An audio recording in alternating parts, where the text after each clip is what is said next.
यश जी, आप तो एकदम यंग है, यंगस्टर दिख रहे हैं। शायद आपकी उम्र 27-28 साल होगी मेरे हिसाब से। तो यश जी, समझो ये मॉडल का बिजनेस थोड़ा कम हो गया है, तो अभी आप तो एकदम जवान हैं, तो फ्यूचर के बारे में भी कुछ सोचा होगा आपने, तो ज़रा आप उसके पर भी फोकस डालिए। ज़रूर। वैसे जगदीश भाई, फ्यूचर के बारे में तो मैंने पास्ट में सोचा है, सोच रखा हूँ। तो उसमें क्या है, क्योंकि मैं एक पैशनेट फिटनेस कोच भी हूँ। ओहो। हाँ, ये शायद आपको नहीं बताया था मैंने। अच्छा। आपको शायद नहीं पता होगा। अच्छा। तो मैंने बॉम्बे में लगभग 1.5 साल फिटनेस की पढ़ाई की है। ओह। फिटनेस के बारे में फुल टाइम स्टडी की है, जहाँ पे एग्जाम होती है, थियरी 50 मार्क्स की, 100 मार्क्स की, ओह। वाइवा होता है, क्वेश्चन आंसर टीचर्स के साथ, प्रैक्टिकल भी होता है 1 घंटे का। तो तीनों मतलब बहुत ही सिंसियरली वो लोग पढ़ाते हैं और मुझे उसमें बहुत अच्छा लगा। तो मेरा प्लान ऐसा है कि क्योंकि लंबा अगर चलने वाला है, होटल का जो प्रॉब्लम है, ये सारी इंडस्ट्रीज जो मैंने पहले बात की, अगर ये केस इसका प्रॉब्लम लंबा चलने वाला है, तो हम लोग कब तक स्ट्रगल करेंगे। क्योंकि इसका एक प्लस पॉइंट भी है ये कोरोना वायरस का। और हमारे इंडिया में वैसे भी पिछले 15-20 साल से diabetes, obesity, stroke, cancer, heart disease, right, ये सब कॉमन चीजें जो बहुत ही बढ़ते जा रही है इंडिया में। तो इसका और कोरोना वायरस का एक पॉजिटिव इफेक्ट क्या है मेरे पूरे इंडिया के लिए, कि लोगों में हेल्थ, फिटनेस और न्यूट्रिशन के बारे में अवेयरनेस बहुत ही बड़ी है।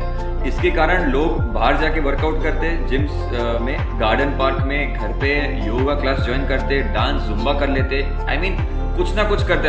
अभी डिस्कशन नहीं करना मुझे कि कौन सा बेटर है, कौन सा बेस्ट है, लेकिन एटलीस्ट कुछ तो करते हैं। पहले जो घर पे रह के टीवी देखते थे, 30-30 साल पहले वाले फिल्म देखते थे, आज वही 1-2 घंटे में लोग बाहर जाके कुछ ना कुछ फिजिकल एक्टिविटी कर रहे हैं। तो क्या है, फिजिकल के साथ उनका माइंड भी थोड़ा फ्रेश हो जाता है, तो मेरा प्लान लॉन्ग टर्म में अगर ऐसा है कि अगर इसका ज्यादा प्रॉब्लम रहता है, तो मैं शायद एक मेरा जिम ओपन कर सकता हूँ। अच्छा।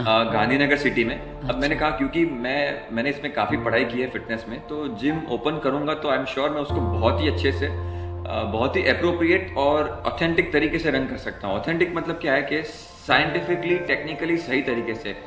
इंडिया में काफ़ी बार ऐसा होता है कि जो जिम ओनर्स होते हैं, फिटनेस कोच, पर्सनल ट्रेनर्स होते हैं, न्यूट्रिशनिस्ट होते हैं, अच्छा, वो लोग का इंटेंशन एक ही रहता है। और ये सिर्फ मैं नहीं कह रहा हूँ, मेरी सोच तो पहले से थी, लेकिन ध्यान से सुनना अभी जगदीश भाई, ये चीज 11th स्टैंडर्ड सीबीएसई की टेक्स्ट बुक में लिखी है कि आजकल के ये फील्ड के प्रोफेशनल्स, उनका फोकस रहता है कि आपकी जेब से ज्यादा में ज्यादा पैसा निकालो।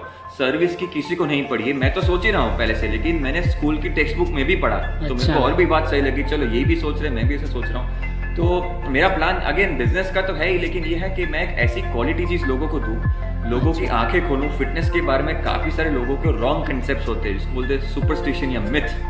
मिथ मतलब गलत कंसेप्ट्स उन लोगों ने कहीं ना कहीं से लिए, सोशल मीडिया से, यूट्यूब से, सोसाइटी से, नेबर से, कहीं से भी लिए, शायद कॉमन लोगों से लिए, जिनके पास नॉलेज बेस नहीं है, जिन्होंने पढ़ाई तो बीकॉम किया है, एमबीए किया है, डॉक्टर का पढ़ाई किया है, फिटनेस का नहीं किया है। अभी डॉक्टर की पढ़ाई कहाँ, फिटनेस की पढ़ाई कहाँ, फिजियो की कहाँ, फिटनेस की कहाँ, उस तरह से रहता है। तो मेरा यही प्लान है कि अगर मैं जिम बिजनेस ओपन करूँ नेक्स्ट ईयर, शायद अगर सब कुछ सही है, बजट है, टाइमिंग सही है, तो करूँगा। लेकिन प्लान ये है कि यहाँ पे एटलीस्ट जितने लोग मेरे जिम में आते हैं as a member, as a client, उन सबकी मैं आंखें खोलूंगा और उनको काफ़ी सारी चीज़ें जो बचपन से क्लियर नहीं थी। एक एग्जांपल, बारिश में नहाने से फीवर होता है, बारिश में नहाने से सर्दी खांसी होती है, ऐसा कोई बोलता है, मुझे सबसे पहले बहुत ही हंसना आता है, फिर मैं गुस्से से उसको समझाता हूँ अगर मेरा फ्रेंड है तो ये तो एक एग्जाम्पल है, ऐसा कुछ नहीं होता बारिश में नहाने का और आपको फीवर आने का। इसका साइंटिफिकली कोई भी कनेक्शन नहीं है, साइंस में कोई कनेक्शन नहीं है। ऐसी तो मेरे पास 100 चीज़ें भी माइंड में पड़ी है। तो ये सब मैं लोगों को क्लियर करना चाहता हूँ जब मेरा फिटनेस सेंटर होगा तब। यश जी, ये आपने फिटनेस का जो बताया, ये शायद जो आपकी सोच है और जो आपका एक्सपीरियंस है, आपने जो फिटनेस की भी पढ़ाई की है बॉम्बे में, आपने बोला शायद 2-3 साल की है, राइट। तो ये गांधीनगर में तो मैंने कभी सुना नहीं है और पढ़ा भी नहीं है। जरा उसके बारे में आप बताइए, क्योंकि गांधीनगर में शायद आप करेंगे तो शायद पहली बार होगा। I am right wrong? हाँ, एक्चुअली मैं लोगों से शेयर करूंगा, लेकिन not as a class teacher. मैं एकेडमी नहीं खोलने का प्लान कर रहा हूँ। अच्छा। मैं तो जिम ही खोलूंगा, लेकिन जिम में जो गलत चीजें लोगों को समझाते सिखाते हैं, जैसे कि चिकन खाने से ही बॉडी बढ़ेगी, ओह। वे प्रोटीन पाउडर खाने से आपके बाइसेप्स बढ़ेंगे, आपको 6 पैक्स नहीं तो आप मर्द नहीं। ये सारी चीजें बोलते हैं कि आपको अगर स्ट्रांग बने तो आप तो 200-250 किलो उठाना ही पड़ेगा, मतलब आप मजबूत नहीं हो। नहीं। तो ये सारी गलत चीजें होती है। तो ये सब चीजें मैं जिम खोल के लोगों को समझाना सिखाना चाहता हूँ, नहीं कि एकेडमिकली। मैं सीखा हूँ एकेडमिकली, क्लासरूम में जाके स्टडी किया, लेकिन मैं लोगों को सिखाना चाहता हूँ जिम के द्वारा, यूट्यूब वीडियोस के द्वारा, और ऐसे इस तरह से इंटरेक्ट करके बातचीत करके सिखाना चाहता हूँ। जिम में तो कई लोग बॉडी बिल्डर बनने के लिए जाते हैं, ऐसा मैंने सुना है या सोचा है या कहीं पढ़ा है। हाँ। कि समझो कोई बॉडी बिल्डर हाथ की जो बॉडी दिखाता है, ये बात। हाँ ये वाली वैसे होता है। लेकिन मैं आपकी सोच के हिसाब से मैं बोलता हूँ, मेरे एक एक्सपीरियंस के हिसाब से तो बॉडी फिट होनी चाहिए। बॉडी वो मोटी है या पतली है उससे कोई मतलब नहीं है, लेकिन बॉडी कम्प्लीटली फिट होनी चाहिए कि आप एकदम, एक सादी सीधी भाषा में बोले तो एकदम स्वस्थ होना चाहिए। ये आपकी फिटनेस उस बारे में सोच रख रही है, ऐसा सही है? आपने अभी जो बात की ना, वो 2 लाख रुपए की बात, हाँ। क्योंकि हमको ये सिखाते हैं बॉडी मसल ज्यादा है, आप दिखते कैसे हो, पतले हो, वजन कम। अरे मैं वजन की मेरे क्लाइंट से जिंदगी में बात नहीं करता। मैं इंस्टाग्राम में तक 40-45 लाइव सेशन कर चुका हूँ लॉकडाउन में। मैंने आज तक सामने से कभी बात नहीं की वजन कम, वजन ज्यादा, मसल बढ़ाओ, फैट कम करो। मैं सामने से बात ही नहीं करता, क्योंकि आपकी बात 100% सही। मुझे बहुत ही सरप्राइज लग रहा कि आपने ये बात कहाँ से कर ली।